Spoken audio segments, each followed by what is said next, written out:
9-3, determine how a point changes due to a rotation on the coordinate plane. Number 7, you're going to answer the following question. So all these questions are in regards to a rotation. So let's remember our cheat sheet that we should have memorized prior to the exam for the rotational rules. Okay? So we just have to apply these rules. So 90 degrees clockwise, it is this one. Right? Okay.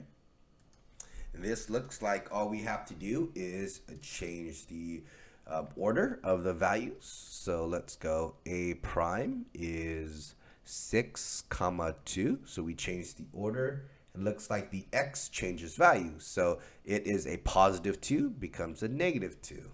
There you go. Then the 90 degrees counterclockwise looks like it is the same thing as the 270 degree clockwise. So let's grab that. Use that rule. So for this one, it says we change the values. Okay, so b prime is 5, negative 1. And the original y is what changes values. So the y was a 5, so it becomes a negative 5 here. And then the last one is, what is the pre-image?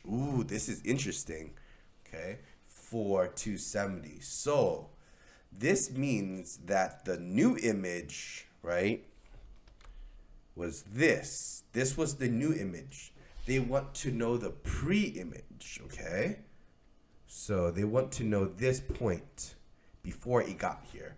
Well, to do it, to do the rotation, the sign changes. So we just have to go backwards, okay? So the new one, the original C, was 3, 10, okay? Because to get to the new point, the sign changes. So to go back, the sign changes. So the original point of C prime, of C, would just be 3, 10. So there you go.